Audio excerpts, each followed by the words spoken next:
Sejam bem-vindos ao segundo episódio das Noites de Cabiria para mais uma conversa à volta, a partir e com o cinema e para todos os lugares que ele nos possa levar. Podem nos ouvir e seguir no site da Casa Comum da Universidade do Porto, no Spotify da Casa Comum e também na nossa página de Instagram Noites de Cabiria. A música do genérico é de Sofia Martins e Daniel. Na nossa rubrica hoje vivi um filme. Sei que estás com um problema auditivo ou algo parecido.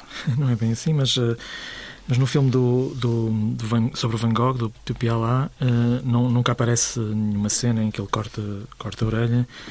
E eu sinto-me um bocado assim, não é certo que tenha cortado a orelha, mas o importante é que eu já não quero ouvir tudo, quero estar assim um pouco aliado, digamos assim, ou pelo menos nem sempre atento. Ainda continuando nesta ideia do corpo e da transformação, o Pedro hoje sente-se o Nosferatu. Não, como eu sou o pianista acompanhador profissional, imagino que se tivesse aquelas unhas estaria pelo menos há um ano sem tocar piano, um ano sabático pelo menos, portanto não seria um filme de terror, mas pelo contrário. Já eu sinto-me como o rapaz protagonista de um filme muito bonito chamado Um Lugar à Beira-Mar. O título original é em japonês, não me vou atrever a tentar articulá-lo. Um filme de 91 do Takeshi Kitano, e que é um filme sobre um rapaz que quer muito aprender a surfar. É um filme totalmente diferente da filmografia do Kitano, que é sempre os chamados Yakuza movies, não é? Os filmes sobre a máfia japonesa. E é assim como me sinto, porque depois destes meses de chuva também estou a olhar para o mar à espera de poder ir apanhar umas ondas. Hoje temos connosco dois filmes americanos, dois filmes de ficção. É importante referir que nas Noites de Cabiria não há regras quanto a formatos, durações, registros. A ficção, o documentário, o experimental, a longa, a curta-metragem, tudo isso nos interessa, de tudo isso queremos falar. Hoje o primeiro filme pelo qual vamos começar será o Marty Supreme e depois será a Cronologia da Água. Começando então pelo Marty Supreme, é o filme pós-separação de Josh Safdie, separação do seu irmão, Benny Safdie. Não é a primeira longa-metragem a solo, já tem outra de 2008 chamada The Pleasure of Being Robbed, mas é de facto o primeiro filme depois da separação dos dois irmãos. É um filme cuja ação decorre na década de 50. É uma, como os americanos costumam dizer, é uma dramedy, uma dramédia desportiva, e que é inspirado na vida de Marty Reisman, uma lenda do ténis de mesa. E digo ténis de mesa porque quem joga e é profissional de ténis de mesa jamais admite que se designe o desporto por ping-pong. Sei que o Josh Safdie tomou conhecimento da história deste jogador de ténis de mesa através da mulher que lhe ofereceu um livro de memórias do tal Marty Reisman, e a partir daí ele quis fazer este filme que acompanha a história de Marty Mauser, neste caso, não, há essa alteração, que é interpretada pelo Timothée Chalamet, o ator coqueluche da atual do cinema americano, mais ou menos indie, mais ou menos comercial, e que aqui encarna um jovem de Nova Iorque com uma ambição desmedida e um talento fora do comum para o desporto. E o filme acompanha a sua ascensão e queda, ou talvez não seja bem uma queda, entre Nova Iorque, Londres, Tóquio. E, no fundo, um filme, como é marca dos irmãos Safdie, um filme sobre o sonho americano, sobre a capacidade de nos reinventarmos e também a obsessão pelo sucesso e pela vertigem. Já falei do ator, mas para mim aqui quem brilha neste conjunto, neste ensemble de atores, é de facto a Gwyneth Paltrow. É o seu regresso após muitos anos ao cinema, oxalá que seja para ficar. E claro, o Abel Ferrara, de resto pessoalmente um dos meus realizadores de eleição, e também dos próprios Safdie, e cujos filmes transpiram a vertigem que depois, e as Mean Street, que também conhecemos dos filmes dos irmãos. É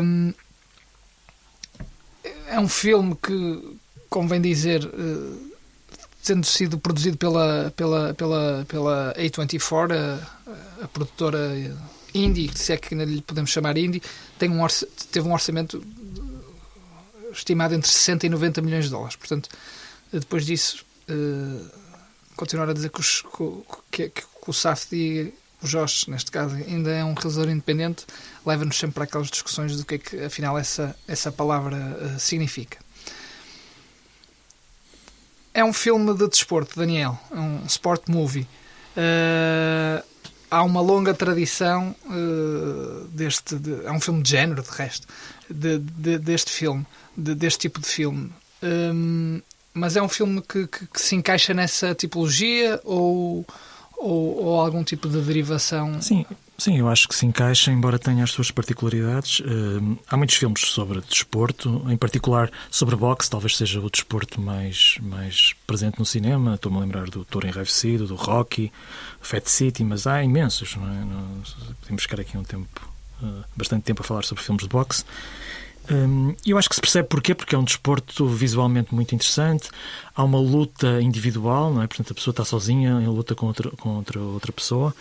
E esses filmes normalmente são mais interessantes e mais comuns do que, por exemplo, filmes sobre desportos coletivos, como sobre futebol ou sobre rugby. Também há, estou-me a lembrar, sei lá, do Fuga para a Vitória, ou há um filme português do Gabriel Abrantes chamado Diamantino, não sei se viram, que é também sobre um futebolista. Mas esse é um pouco diferente porque se centra mais numa personagem do que propriamente numa equipa, no jogo. Mas qual é esse que referiste, o Fuga para a Vitória? Nunca viste o Fuga para a Vitória? Esse é um filme clássico do John Huston. É John Huston, e esse é um dos poucos filmes de futebol, acho eu, que teve assim alguma repercussão. E enfim, eu acho que essa dimensão de luta individual é mais interessante do que normalmente a luta coletiva, porque as angústias são todas mais partilhadas. Isso, do ponto de vista do cinema, é mais complicado porque há mais personagens e é mais difícil criar tensão. Não sei se é por isso, mas acho que pode ser uma pista. Em relação a desportos de raquete, que no fundo que é o que estamos aqui a tratar. Cuidado. Ping-pong é que não.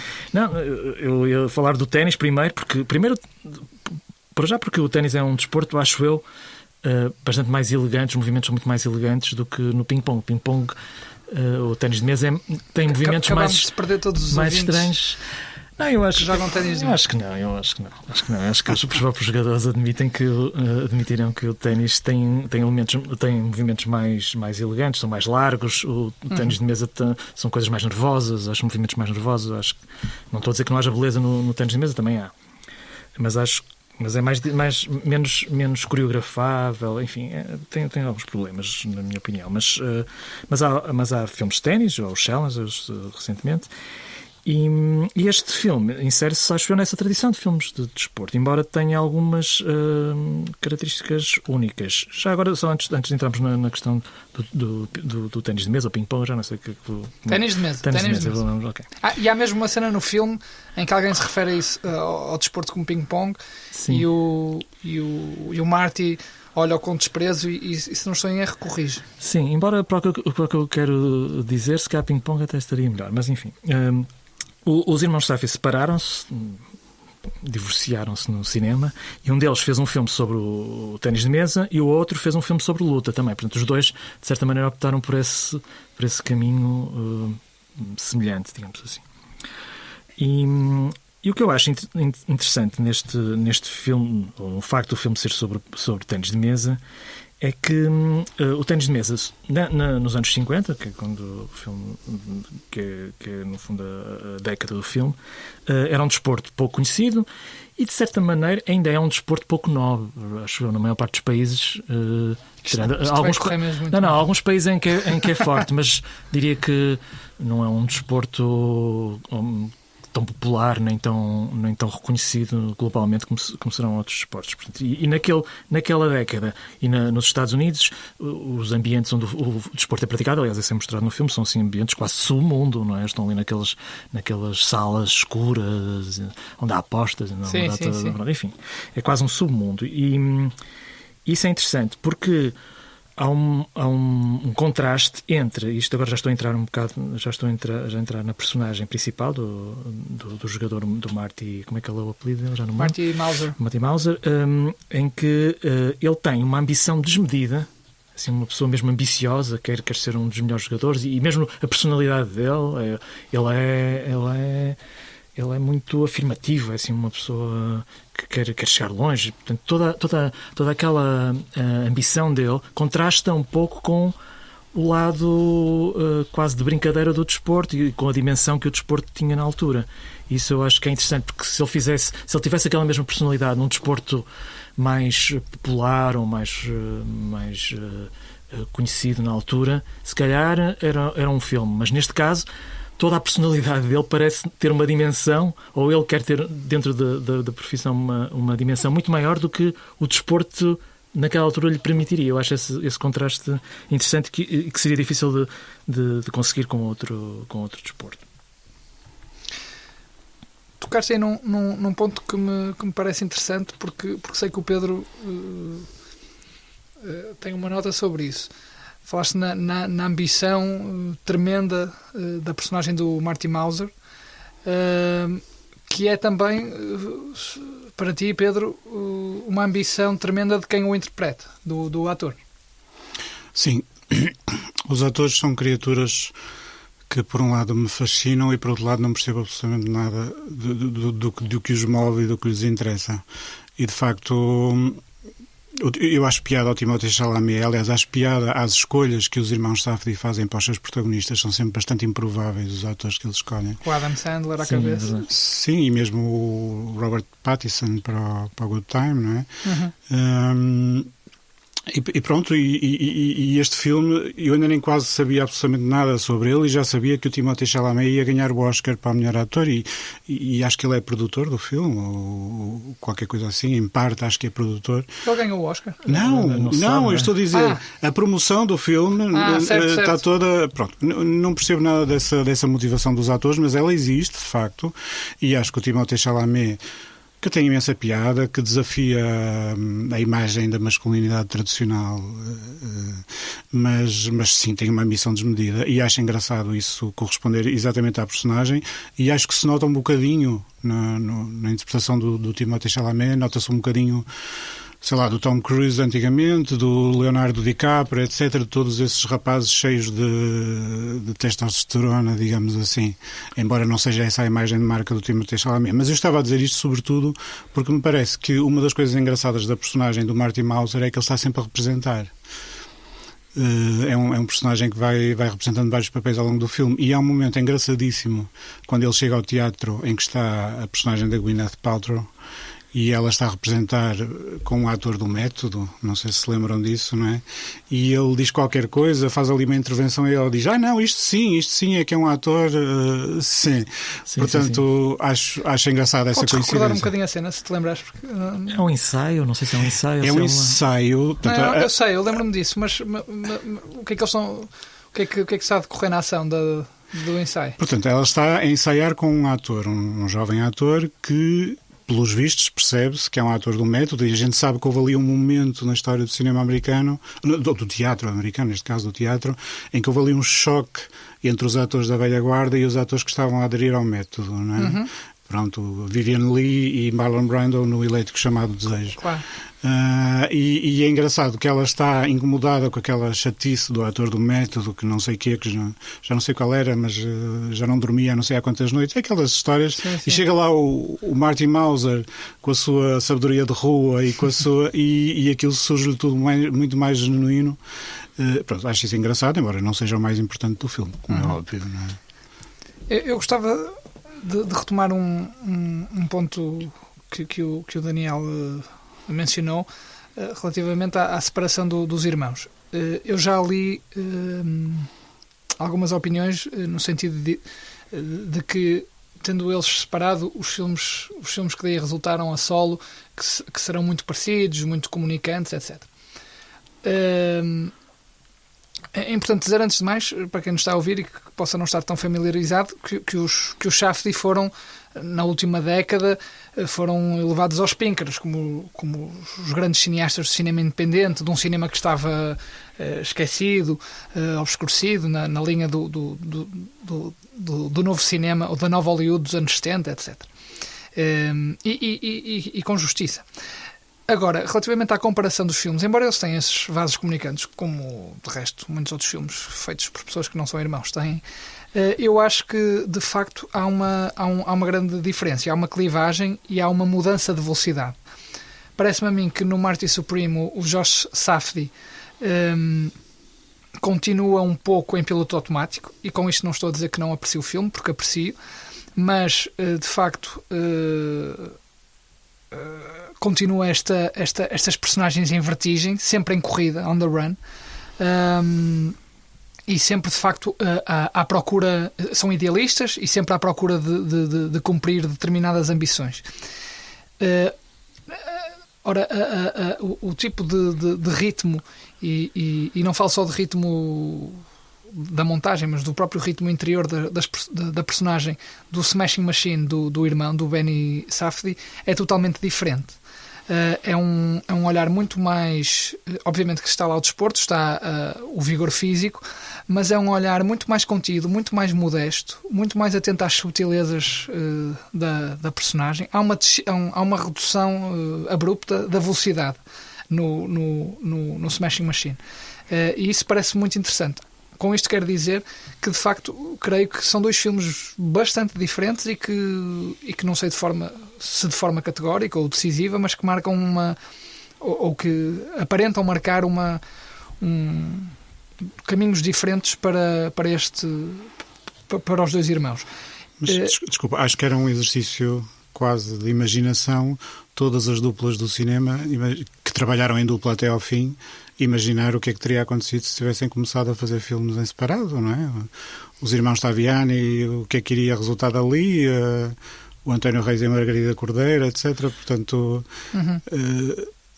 parece que essa dinâmica, aliás, por exemplo, no casal Sterrau e Huyer, parece que quem fazia o trabalho todo duro e sério, digamos assim, era ela, e ele fazia as cerejas em cima do bolo e a parte teórica, etc. Não é? Portanto, a gente depois imagina, se eles realmente se separassem, cada um começasse a fazer os seus filmes, a coisa provavelmente até começaria relativamente próxima, mas iria divergir num sentido...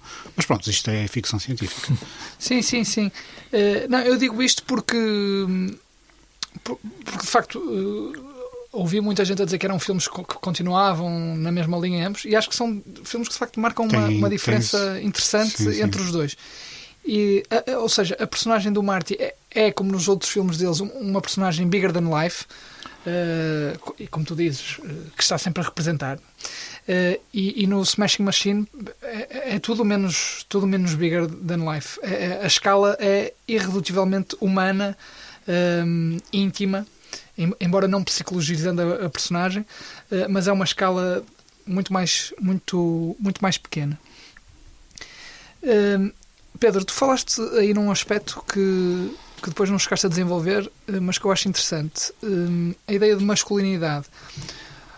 Por um lado disseste que o Timothée Chalamet, que enquanto ator tem um papel importante nessa redefinição da masculinidade. Eu gostava de ouvir sobre isso, porque, com exceção do filme que o trouxe para a ribalta, o filme do Guadagnino, o Call Me By Your Name, não tenho presente de que forma essa redefinição possa ter acontecido, mas também porque nos próprios filmes do Safdie a masculinidade também era um comportamento, no teu entender, de alguma forma antissistema. Gostava que articulasse estas duas ideias. Eu gosto bastante do Safdie, devo dizer isso, e gosto porque me desafiam, ou seja, porque tenho um cinema que eu nunca faria de maneira alguma. E isso acho interessante. Não, acho interessante, acho que leva-me para um sítio que eu não iria por mim mesmo, não é? E é uma coisa que eu acho interessante, porque hoje o discurso público sobre ou seja, a masculinidade é que é o fator opressor, não é? A masculinidade tóxica e por aí fora. Pronto. E acho engraçado que no cinema deles a masculinidade mantém-se pura, digamos assim. Ou seja, aqueles homens são sempre o puto, que não sou eu, vou-vos dizer que não sou eu, mas aquele puto que não queria estar na aula de história de maneira nenhuma e preferia estar no recreio a jogar futebol. Pronto. E queria estar nas aulas de história? Não é isso. Não queria ir a jogar futebol. Certo. Não, nas aulas de história também não queria estar, de certeza. Mas o que eu quero dizer é... Não haveria problema nenhum se quisesse estar. Não, história não. Não diria isso, por acaso. Tenho a ideia de que és um entusiasta e um... Não, história é atrocidades que nos são vendidas como não sendo atrocidades. Desse ponto de vista. Sim. Não, mas deixa-me tentar explicar aquilo que eu quero. E acho que no cinema deles, pelo menos os filmes anteriores, e este deixa-me um bocadinho confuso, acho que ele se calhar está a ir para um lado diferente. Essa coisa de se querer manter fiel a essa masculinidade mais infantil, não é? Acaba sempre por trazer problemas, acaba sempre por ser trágica, acho eu. E uma das coisas a imagem que eu tenho mais presente de todos os filmes que eu vi do Safdie é a imagem de um deles mesmo no Good Time, que faz um papel incrível de uma pessoa com deficiência e que no início do filme está a verter uma lágrima, uma coisa absolutamente incrível. Ou seja, apesar de tudo isso, desse lado divertido e não sei o quê, eu acho que eu sempre senti no cinema deles que eles também estavam do lado errado, digamos assim. Ou seja, ninguém quer que a gente se divirta, de facto, ninguém quer que a gente tenha um good time. O que pretendem é a responsabilidade, é o trabalho, a família, etc. E sempre senti da parte deles que, apesar de eles serem muito masculinos e de estarem imersos no universo masculino, mas que estavam do outro lado dessa barricada. Ou seja, que é uma coisa que eu acho que nem conheço bem. Há o Howard Hawks, mas o Howard Hawks é uma coisa muito diferente. Não é bem por aqui que eu acho que ele anda, não é? Embora também haja essas referências da masculinidade. E neste filme fiquei um bocadinho confuso, porque a personagem do Marty Mauser é tudo isso que eu estou a falar, e depois, de repente, no fim, toda aquela irresponsabilidade se transforma no desejo de ser pai e no desejo, portanto... Ou os filmes do Safdie se vão tornar aborrecidíssimos a partir de agora, ou está a haver uma alteração no seu rumo como autores, como pessoas, etc., não é? E é isso que temos que agora ver. Mas isso acontece muito, acho eu, na carreira dos autores, haver um filme que de repente nos deixa abananados. Então, isto não era bem o que eu estava à espera deles e se calhar isto está aí por outro lado, e ainda bem. Sim, porque as suas vidas pessoais também estão a tomar outros caminhos, outras revelações. Mas espero que me continuem a dar um good time. E o Timothée Chalamet? Não, o Timothée Chalamet, o que eu estava a dizer, não é bem os papéis que ele tem representado, é a figura social que ele tem assumido, não é? Uma pessoa que decide aparecer vestido de cor-de-rosa numa festa, percebes, não é? E de maneira nenhuma é uma imagem masculina tradicional, não é? É nesse sentido. E acho que as escolhas do Safdie nesse aspecto são muito engraçadas, não é? Eles vão sempre buscar atores que acho eu ninguém estava à espera, ou eu não estava à espera. Além de um filme sobre a masculinidade, nos termos que o Pedro o propôs, um filme também sobre a juventude. Sim, o filme, aliás, tem um especial prazer em brincar com a noção de tempo, acho eu, porque o filme, passando-se na década de 50, por exemplo, a banda sonora não sei se é toda, mas é quase toda dos anos 80. Cria assim uma certa estranheza no espectador. A música é ótima, como mas todos os filmes Tears dele. for Fears, Alphaville, acho que os New Order, portanto são bandas dos anos 80 e a ação é passada nos anos 50, portanto aquilo cria logo ali uma certa estranheza no espectador. Sim. Eu acho que é um pouco uma brincadeira com o tempo, não é importante se é na década de 50, se é na 60, se é na 70. Mas é bem vista essa dissonância, não tinha pensado nisso. Eu acho que o filme é um filme sobre a juventude, também por esse lado que vocês já falaram, também da vertigem, há assim uma certa urgência, ele tenta resolver as coisas, tem um certo entusiasmo pelo futuro, vai ser assim, quero ir para o torneio, quero resolver as coisas rapidamente, há ali uma impetuosidade, há ali uma data de elementos próprios da juventude, uma certa arrogância de ter razão tremenda. E uma certa amoralidade, quase, não é? Sim.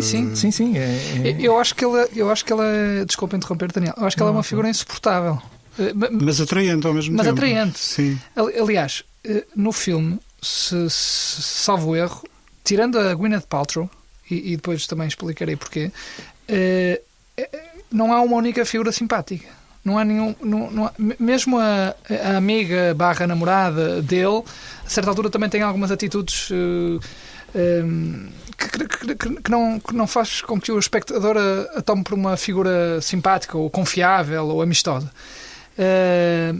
Mas isto para dizer, e ele dentro desse cardápio de figuras não simpáticas é epítome, porque ele de facto é uma figura irritante, profundamente irritante. Sim, e eu acho que também é um filme. Há uma outra razão pela qual eu acho que é um filme de juventude. A personagem da Gwyneth Paltrow, acho que se chama Kay Stone, e o marido. Também... Vocês sabem quem é o marido, não sabem? Sim. É do Shark Tank. É o tipo do Shark Tank. Sim. É o Mr. Wonderful.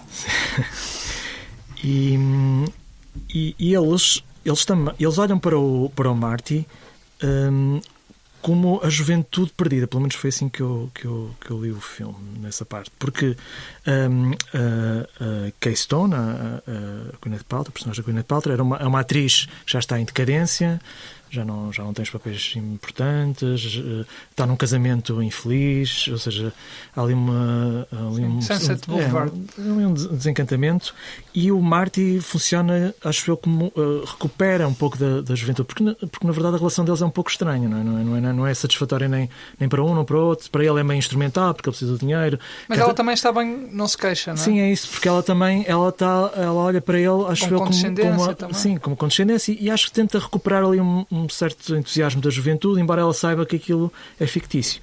E mesmo o marido dela, que o contrata, não é? no fim de uma insistência grande, acaba por contratá-lo, tem um período em que o humilha lá numa cena, uma cena com os amigos dele, mas acaba por contratá-lo, e ele, em vez de no jogo de exibição limitar-se a perder, o Marty quer fazer um jogo a sério.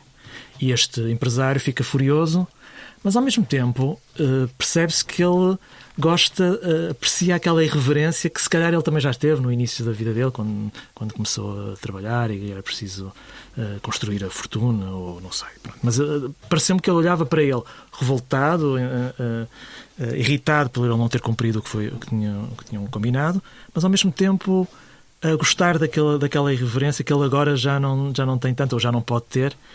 E, portanto, até por contraste com essas duas personagens, eu acho que essa juventude do Marty, aquela fugosidade está bastante presente. Sim, Pedro.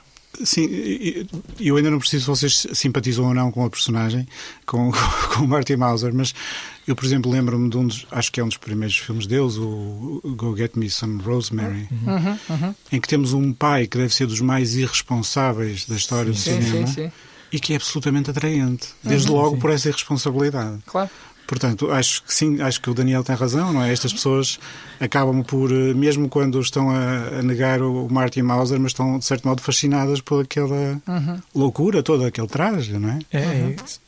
É um filme mas em que toca a masculinidade, como disse o Pedro. É um filme sobre a juventude.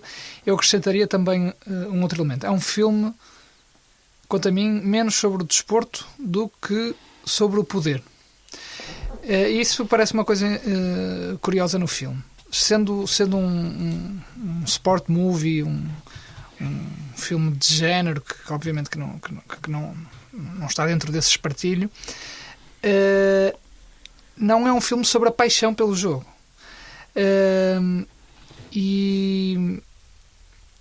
Ou melhor, isso pode até decorrer para o espectador que assiste às cenas de ténis de mesa, que estão belíssimamente filmadas, mas não é um filme em que a paixão pelo jogo do protagonista seja evidente. Ou melhor, ela não existe, quanto a mim.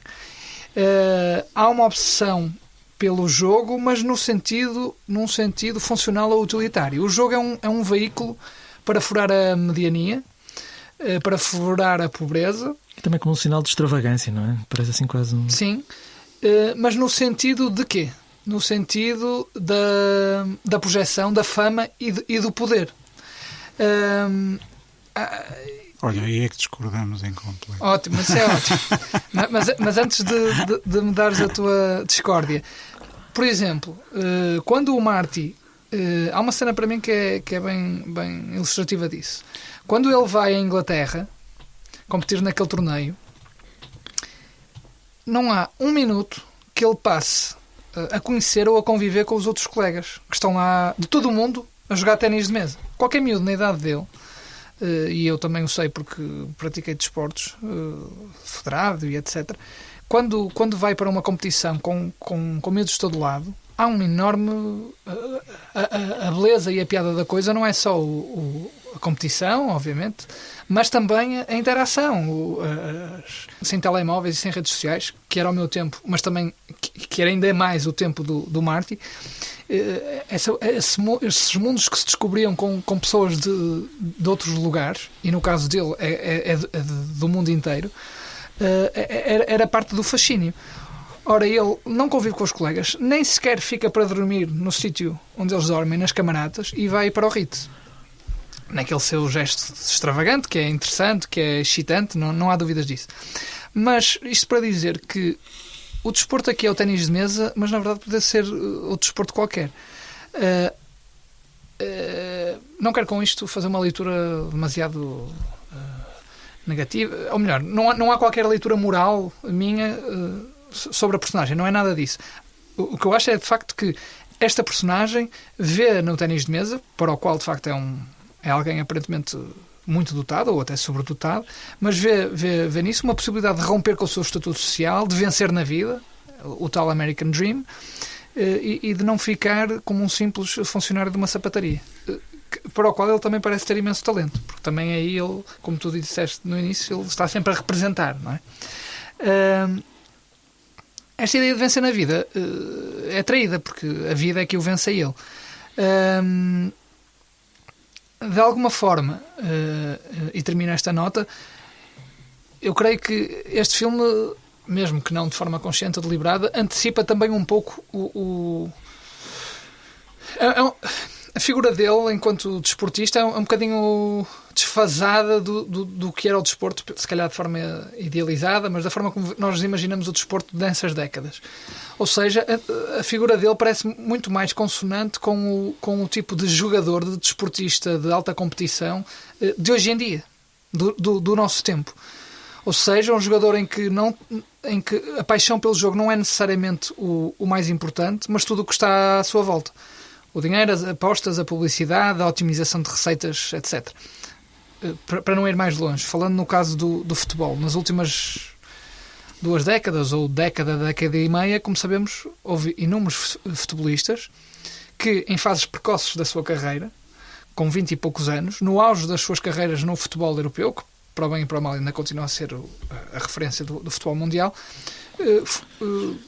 preferiram ir para países distantes onde o futebol não é uma prática sedimentada, nem prestigiada. Falo da Rússia, falo da China, falo da Índia, agora hoje em dia o Médio Oriente, a Arábia Saudita, em troca de uma carreira que do ponto de vista desportivo seria muito mais interessante, muito mais galvanizante e muito mais rica. Mas há jogadores, por exemplo o Agassi, pelo menos dizia-se que ele não gostava de jogar ténis. Era quase como ele no fundo quase que era escravo do seu próprio talento, que não tinha tanto talento. Claro que ele devia tirar algum prazer, não estou a dizer que isso não acontecesse, mas ele chegou a dizer que não tinha propriamente prazer em jogar ténis. Mas eu aqui no caso do Marty, o desporto parece-me quase uma extensão da personalidade dele. Portanto, não me parece tanto aquele interesse em fazer dinheiro só, mas faz parte da... Era como se fosse uma extensão da personalidade dele. Não estaria propriamente interessado se querem ser campeão ou ser ou nos detalhes mais técnicos do desporto, ou não sei, isso estavas a falar. Se calhar não tinha tanto interesse pelo ténis de mesa, mas acho que, de certa maneira, era uma extensão da personalidade dele. Ele não estava ali só por ter talento para ser jogador e, portanto, aquilo era mais ou menos inevitável. Pelo menos foi como pareceu. E em relação à ambição, se ele tivesse possibilidade de ser um grande CEO de uma empresa, não sei o que, eu acho que ele não iria querer de maneira nenhuma. Portanto, Achas que ele preferiria continuar a jogar ténis de mesa? Sim, acho que sim. Isso é que eu tenho sérias dúvidas. Ok. Mas eu acho que isso tem a ver com a minha própria leitura do cinema dos Safdie, porque quando a pessoa conhece os outros filmes, depois isso influencia um bocadinho a leitura, não é? Mas acho que não é a ambição, não é o... Aliás, eu acho que ele não sabe muito bem porque é que está a fazer aquilo, e até porque depois ele rapidamente muda para a situação de pai. Não é? E não sei se lembras, no início, há ali uma animação qualquer no genérico inicial, em que, não sei se lembram, em que as bolas de... Lembro-me disso, mas já não me recordo. As bolas de ténis de mesa são animadas como espermatozoides. Sim. Eu tinha uma nota para falar desse plano. Não é? Portanto, eu não sei se ele sabe... Não é no genérico, isso é depois dele, a primeira vez que ele faz amor com a... Não me lembro agora da personagem. Sim, na sapataria. Na sapataria, sim. É. Essa cena é muito bonita. Muito bonita, assim... Mas diz, desculpa. Sim, e é isso, portanto, eu acho, não vejo nele propriamente a personagem do ambicioso típico do filme americano, vejo mais aquilo que o Daniel diz. Ele parece ser um empresário, mas um empresário cheio de jogadas, não é? Assim, ele parece-me que quer ter aquela vida entusiasmante. Para mim a palavra é good time. É um pouco isso. Muito bem, para terminar, e porque eu tinha prometido isto no início, eu queria só dar uma nota sobre a Gwyneth Paltrow, que de facto para quem me conhece, o Daniel sabe. Já percebemos que gostas muito. É uma das minhas atrizes americanas no cinema americano favoritas, isto é, desde os anos 90, não é? Bem entendido. Há muitas outras figuras interessantes, ou mais interessantes até para trás. E de facto ela tem aqui uma cena, ou melhor, e esta minha apreciação sobre ela, tenho a certeza que é extensível ao próprio Safdie. Primeiro porque eles convidam sempre, muitas vezes, atores que reverenciam. O Abel Ferrara é mais um exemplo disso. E o Adam Sandler também. Mas depois porque eles fazem uma citação direta de um belo filme do James Gray, que é o Two Lovers, com a Gwyneth Paltrow. Nessa cena, se vocês recordam, nesse filme, se vocês recordam, a Gwyneth Paltrow é filmada à janela, numa cena muito voyeurística, em que ela está a falar ao telefone com um vizinho, que é o protagonista do filme, e portanto a câmara filma na varanda a conversar, e ele vai-lhe pedindo, no meio das suas fantasias, que vá fazendo isto ou aquilo, e ela vai acedendo aos desejos dele. E eles agora neste filme também fazem uma cena exatamente não, mas uma cena muito parecida, em que ela também vai à janela, se recordam, quando ela está no hotel, no Ritz, e ele, o Marty, telefona do quarto de hotel dele e também lhe pede que ela vá à janela e fica a observá-la, e nós mais uma vez somos também outra vez voyeur e estamos a vê-la. Isto para dizer, reiterando, de facto, não é inocente. Esta citação não é inocente, e também está ligada a essa ideia que eu avancei no início, de que de facto ela é a única personagem simpática. Enfim, para o Pedro já percebi que o Marty, tens com ele uma apreciação mais empática do que eu tenho, enquanto personagem, obviamente. Mas isto não é inocente, e de facto há esta reverenciação de uma figura de um cinema também indie, americano, também passado no meio judaico. Eu creio que, tal como o James Gray e as personagens desse filme do Two Lovers, penso que os irmãos Safdie também são judeus. Portanto, há todo esse caldo cultural americano muito próprio daquela cidade de Nova Iorque.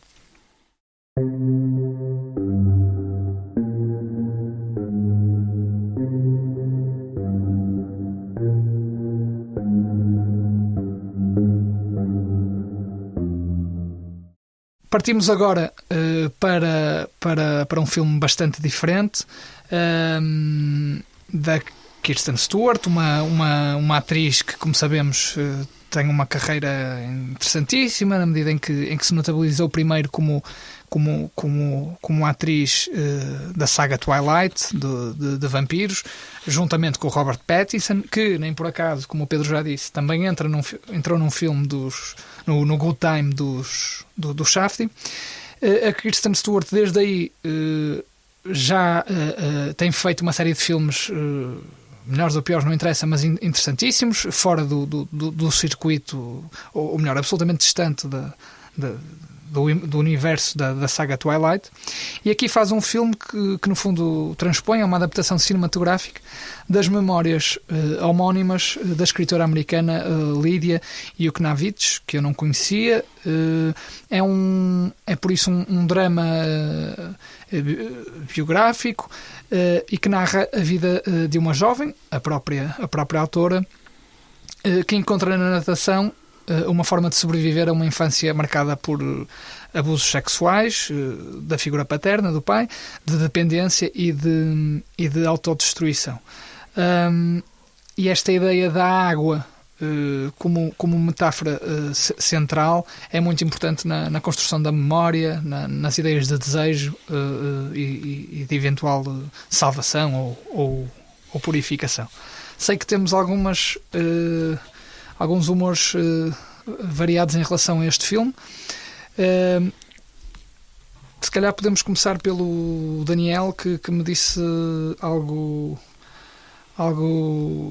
que eu compreendi e que me parece interessante. A ideia de que fazer um filme intenso não é a única forma de contar a vida intensa de alguém. Sim, acho que não é, mas é uma forma de contar a vida. Eu acho que foi essa a forma que ela escolheu. Tentou fazer um filme que é talvez mais interessado nas questões, digamos, poéticas do que na narrativa. E nesse sentido ela tentou aproximar a forma ao conteúdo, não é? Uma coisa fragmentada, em mosaico, sempre muito intensa. E uma das coisas que me chamou a atenção foi logo a maneira como o filme começa. Não sei se já tiveram a experiência de encontrar na rua alguém a chorar. Se encontrarem alguém a chorar na rua, a primeira sensação é preocupação com aquela pessoa. Uma pessoa quer saber o que é que aconteceu. Há um sofrimento partilhado, porque estamos a ver a pessoa a sofrer, mas ao mesmo tempo uma estranheza. Aquilo é quase uma violência, porque não há um contexto. Nós não sabemos porque é que a pessoa está a chorar, o que é que lhe aconteceu. Portanto, é um sofrimento sem contexto.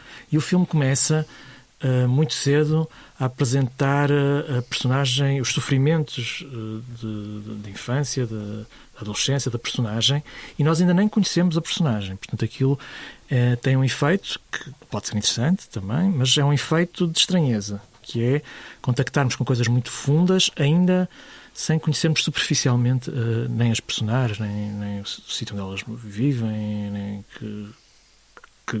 quais são as circunstâncias da vida delas. E eu achei isso interessante e ao mesmo tempo estranho.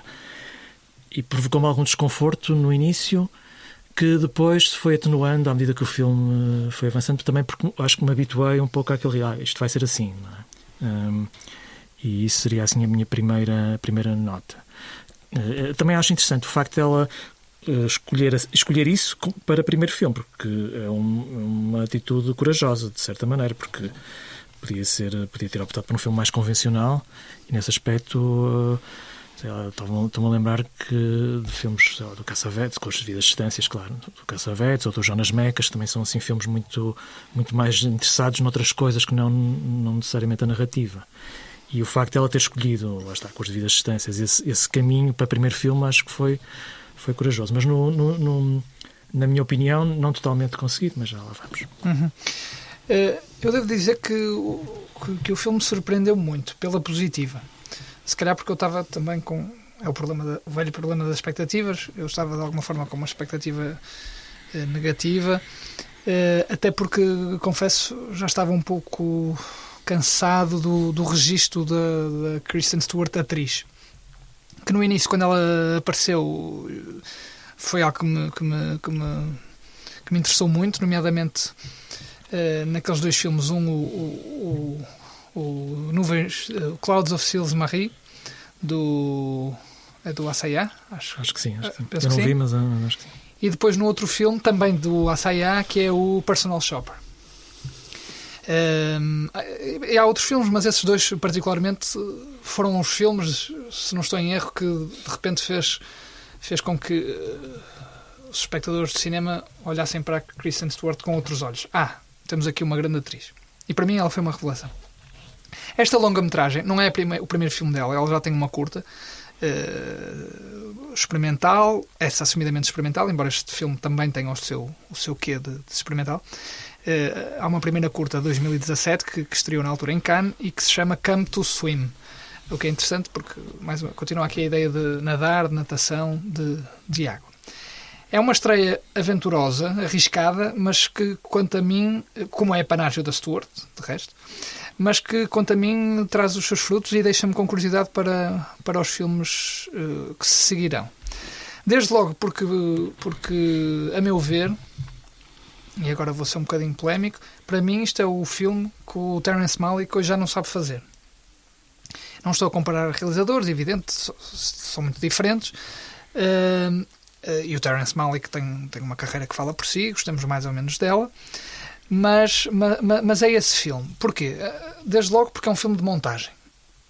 Ponto. E os filmes do Malick, sobretudo os últimos 4 ou 5 filmes, o Malick, como é sabido, também não fez muitos filmes, não é um realizador propriamente prolífico, mas os últimos filmes são filmes de montagem em que esta é o elemento central. Uma associação, uma montagem em que impera uma associação livre de ideias, poética e muito fragmentada. Mas no Malick, de facto, essa montagem tomou conta de tudo. Tomou conta de tudo e de uma forma que a mim sempre me pareceu nos últimos filmes de facto gratuita e um pouco vazia de sentido e mesmo vazia de emoções, o que é contraditório com a grande insuflação emocional que o Malick tenta dar sempre aos seus filmes e às suas personagens e aos seus instrumentos. Neste caminho, nesta dimensão de filme de montagem, acho que a Stewart mostra-se uma mestre no domínio da elipse. O que, dito assim, até parece uma coisa relativamente fácil, mas para quem já fez filmes, como é o meu caso e também como é o caso do Pedro, trabalhar a elipse em filmes narrativos, mesmo que não sejam tanto, é muito difícil, dá muito trabalho e os resultados nem sempre são o que esperamos. E nesse sentido é interessante que o filme, tal como nos melhores momentos do Malick, o Daniel também já aflorou isto, ao longo do filme os grandes acontecimentos narrativos são dados quase sempre como acontecimentos menores, porque não vêm rodeados de explicações nem de contexto. Ou seja, a personagem vai evoluindo na narrativa, vai para a faculdade, tem um namorado passivo, depois tem um namorado violento, etc. Portanto, há marcos narrativos na vida dela, mas isso de facto é dado não de uma forma muito imediata, muito declarativa, mas estão mais latentes, estão no fundo. Os acontecimentos não são o mais importante, mas sim o estado mental que provocam ou prolongam na personagem. Neste sentido, também acho que há um paradoxo engraçado, é que sendo um filme de montagem e, portanto, um filme muito cerebral, é ao mesmo tempo um filme que vive da sensorialidade e do lirismo. Uma coisa que não entendi, e se calhar gostava de vos ouvir sobre isto, é a metáfora da água, a metáfora, o simbolismo da água, que para mim nunca fica muito bem. Sim, eu também acho que não fica muito claro se se aquele tempo que ela passa na água, na natação, se é libertador ou se aquilo é mais um momento de opressão, porque até dá a ideia que há ali alguma espécie de violência, não é? No treinador. Sim. Dá a ideia que aquilo não é propriamente um escape da violência que ela tem em casa. Portanto, eu nunca fiquei propriamente com a ideia que a água fosse um elemento libertador. Pelo contrário, parecia-me que aquilo era uma extensão da violência que ela já encontrava em casa. Portanto, aquela violência doméstica passada para o exterior. Pelo menos fiquei com essa ideia. Embora, ao mesmo tempo, ela tenha algum prazer, ou nota-se algum prazer em nadar e naquela liberdade. Eu acho que há boa maneira da poesia. A água concentram-se tantos sentidos ali. Eu acho que é, por um lado, o lado feminino. Aqui estamos no oposto do filme anterior. É, por outro lado, a fluidez da escrita. É a memória, é o sofrimento, como tu estavas a dizer. É o problema. Acho que é tão carregado de sentidos possíveis que acaba por perder qualquer previsibilidade. Portanto, esse desconforto que vocês sentem, para mim, é talvez o mais interessante. Porque, no fundo, a água acaba por ser a água, no fim, não é? Com tudo aquilo que pode atrair de sentidos, de afetos, de emoções. E, nesse aspecto, acho que é uma das coisas conseguidas do filme, não é? Mas pronto, a gente vai se conhecendo enquanto conversadores, não é? Mas eu prefiro um cinema de poesia a um cinema de narrativa. Portanto, a mim agrada-me essa ambiguidade e essa liberdade que a gente não consegue propriamente encerrar num sentido muito preciso. Sim. Eu creio que nisso estamos todos de acordo quanto à beleza e à força da ambiguidade.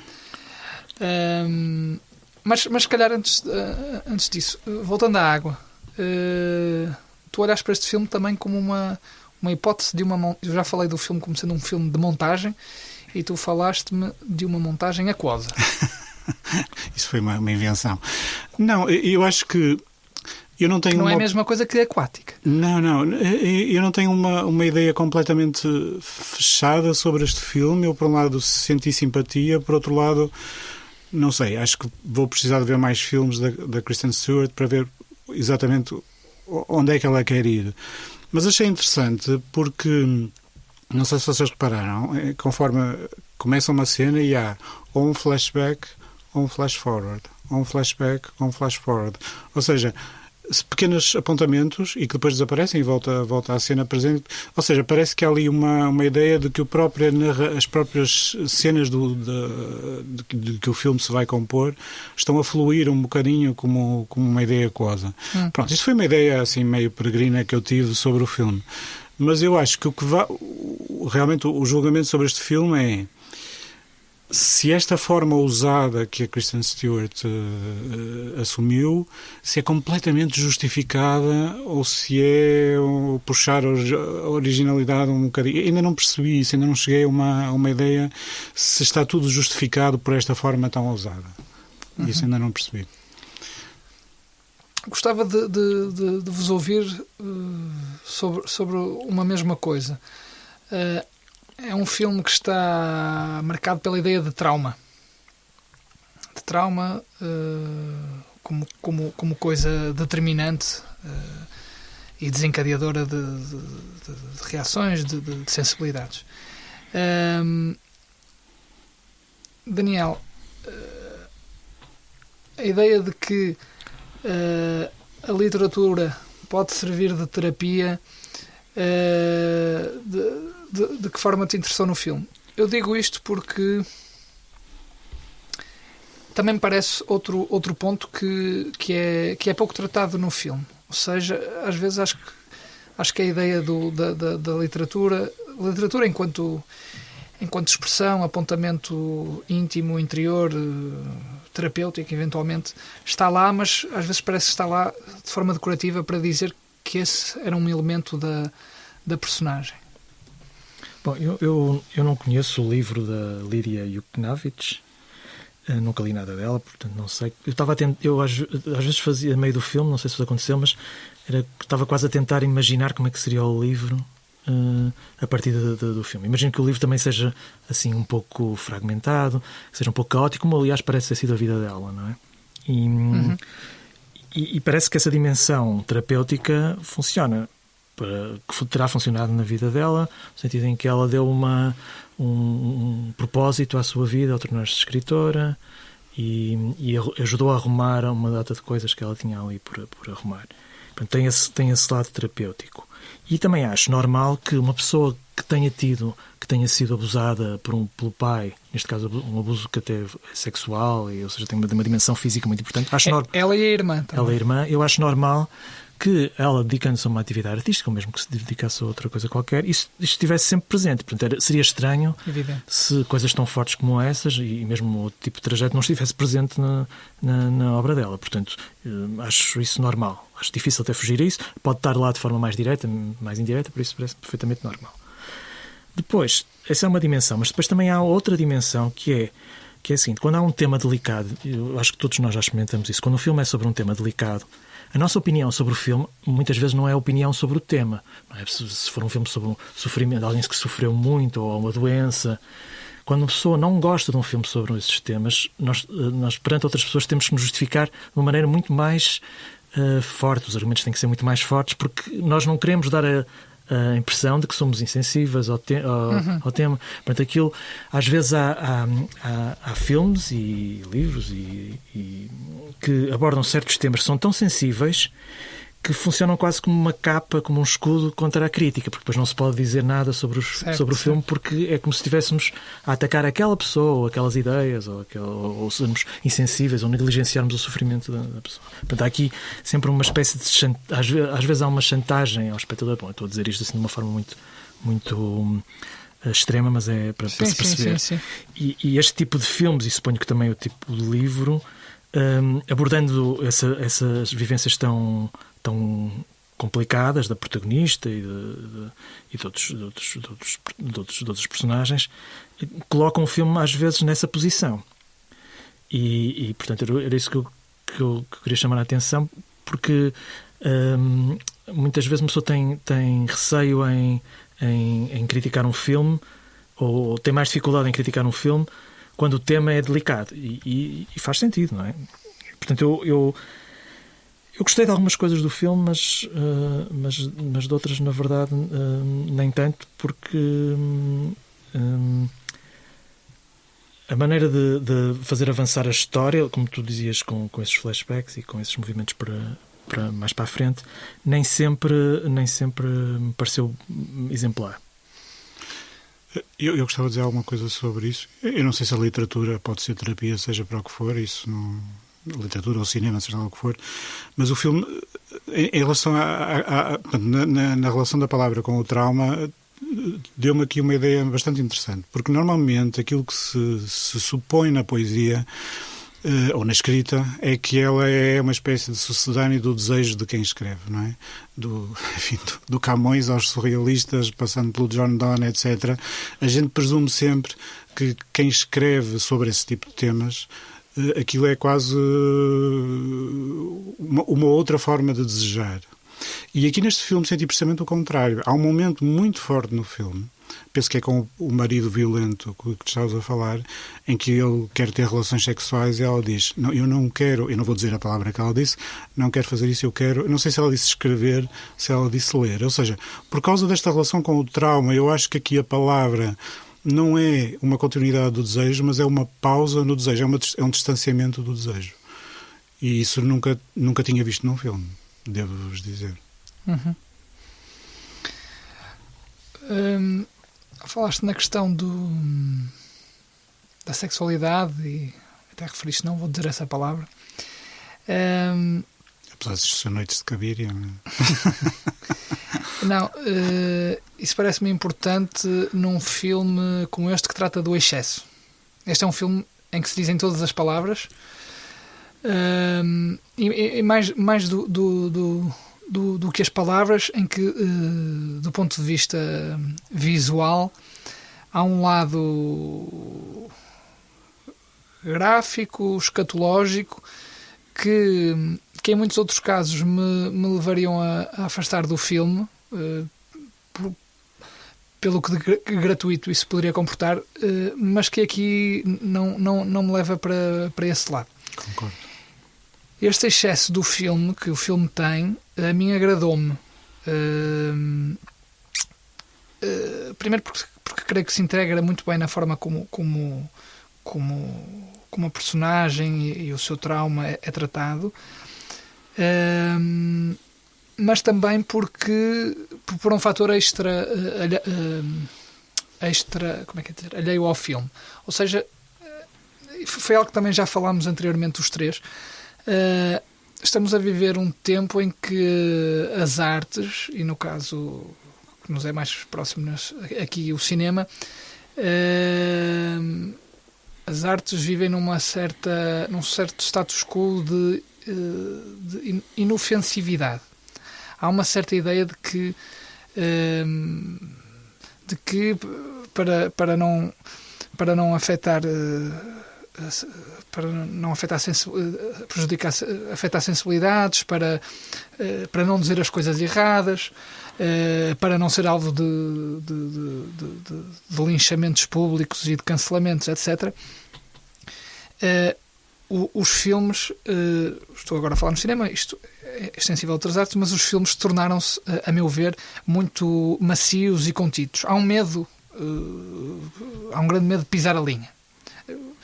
Sendo que muitas vezes essa linha só existe na cabeça dessas pessoas que se autocensuram e um pouco em todos nós, é certo. Mas há isso. E este filme está no oposto disso. É um filme livre e em que esse excesso, mais do que fazer sentido no conjunto do filme,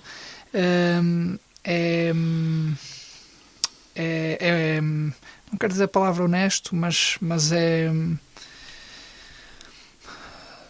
falta-me a palavra, mas que se adequa às dores e aos traumas desta mulher.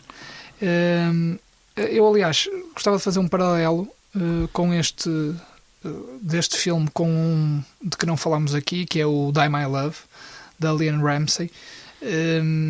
Uma realizadora, ela é em si mesma excessiva, e digo isto no bom sentido, isto é, que gosta de tratar o excesso, o lado sujo, cru, escatológico, com certeza. Mas esse é um filme focado na maternidade de uma personagem da Jennifer Lawrence. E para mim é interessante pensar nestes dois filmes como estando ligados por uma ponta. É como se a mãe porque a personagem da Jennifer Lawrence no Die My Love é uma personagem também carregada de traumas. E é interessante pensar, o Die My Love começa com ela na maternidade. E eu achei interessante pensar na ideia de uma só mulher nestes dois filmes. E que o Cronologia da Água é a infância, a juventude e o amadurecimento dessa mulher, e que o Die My Love começa às portas da maternidade,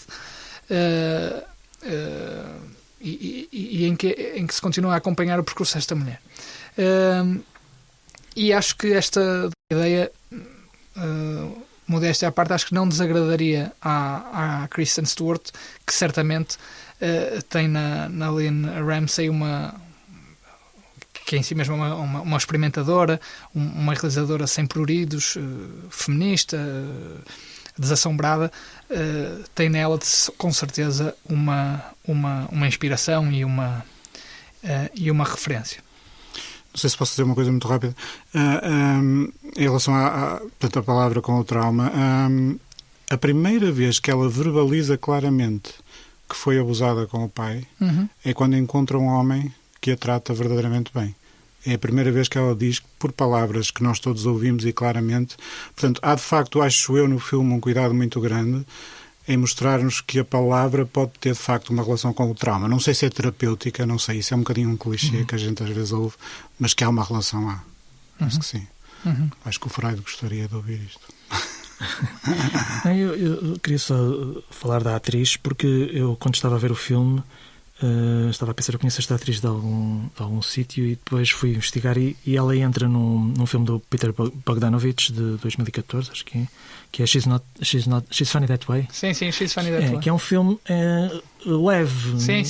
Aquela personagem estava carregada. É um belo filme. Sim, mas a personagem, para mim, a atriz estava carregada daquela leveza, e eu, ao vê-la neste filme, que é bastante traumático, não é? São coisas muito pesadas, estava a sentir ali uma certa estranheza, não estava a perceber bem porque. Eu acho que tem um pouco a ver com a memória que eu tinha da atriz. Estava ligada a um filme com uma certa leveza, e neste é exatamente o contrário. E só mais tarde é que percebi porquê. Isso era uma coisa. E outro aspecto que eu gostava de falar muito rapidamente é que, apesar de eu ter sentido esta estranheza, eu confesso que ao fim de 15 minutos estava a pensar, bom, isto não sei se vou gostar deste filme, porque pode ser, facilmente podia descambar para um tipo de filme que normalmente não me agrada muito. Mas a verdade é que, à medida que o filme foi avançando, eu fui gostando mais do filme, e portanto, quando acabei, não acabei zangado como pensava que ia acabar quando o filme começou, ou seja, ali pelos 15 minutos, digamos assim.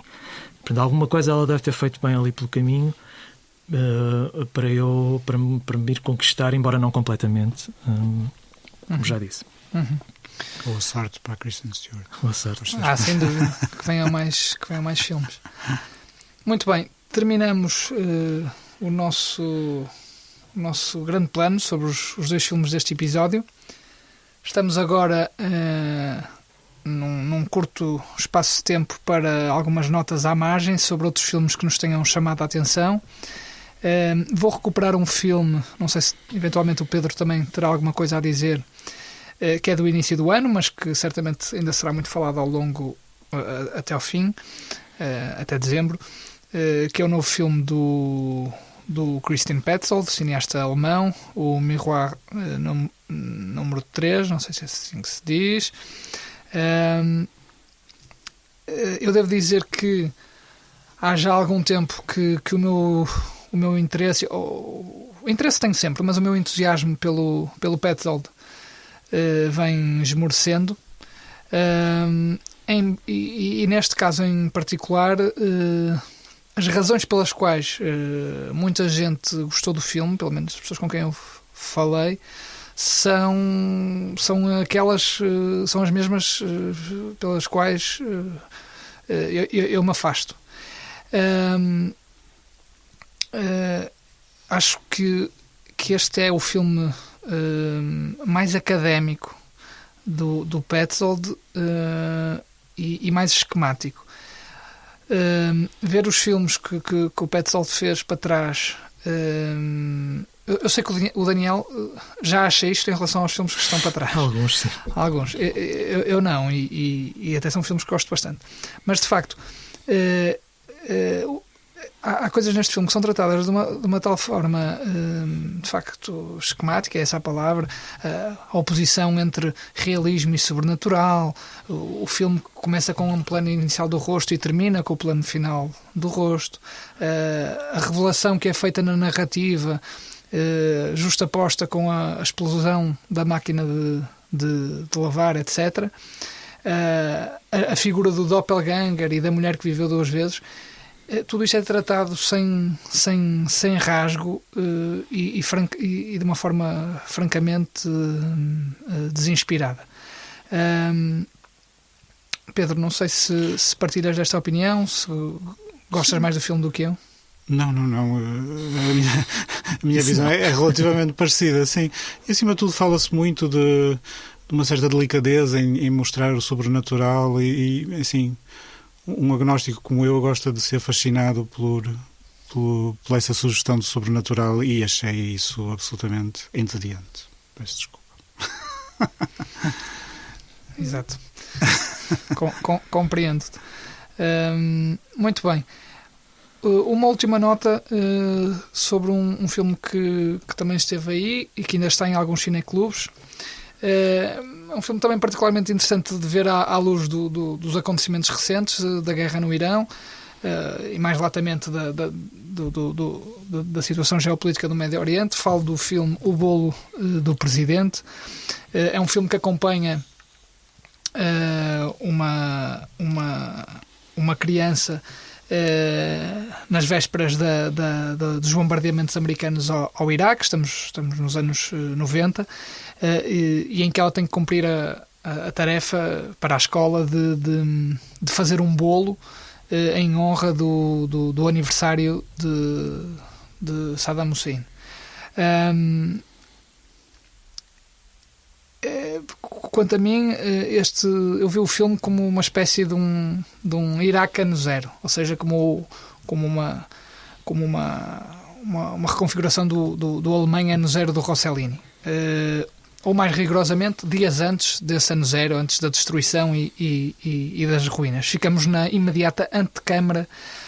Já se ouvem os aviões militares a insinuar-se nos ares, mas ficamos na antecâmara das ruínas físicas do filme do Rossellini, mas as outras ruínas, as morais, essas já são plenamente visíveis. Aliás, antes disso, que ruínas são essas? A fome, a ganância, a corrupção, a ausência total de solidariedade entre pessoas da mesma comunidade. E curiosamente há até um apontamento muito semelhante ao filme do Rossellini. Se recordam, no filme do Rossellini, a certa altura o rapaz encontra uma personagem, eu já não sei se era um antigo professor, mas que se percebe do diálogo e da cena de que ele é pedófilo, sim.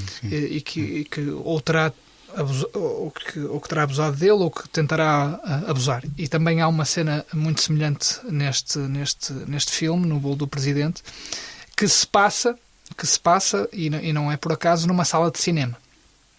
Ou seja, é o único momento em que, contrariamente àquilo que eu disse, há uma manifestação de solidariedade de um vendedor de rua com esta criança, e que, como paga por essa ajuda, a leva ao cinema para lhe fazer mal. Enfim, não vou dizer o que depois acontece, mas é engraçado essa relação mais uma relação com o Alemanha ano zero. O filme, tendo isto tudo, que são ótimas premissas, depois acaba, quanto a mim, depois de cair num registro muito formulaico e muito arrumadinho, e em que está tudo arrumado, em que o filme é arrumado como uma corrida, com um objetivo, que é este, o do bolo, e tudo gira à volta dessa gincana, o que também dá uma dimensão muito, muito, muito previsível à narrativa. Dito isto, e se mais ninguém tiver alguma nota para soltar, damos por encerrado este segundo episódio das Noites de Cabiria. Voltamos daqui a 2 semanas novamente, com 2 filmes desde já na nossa mira.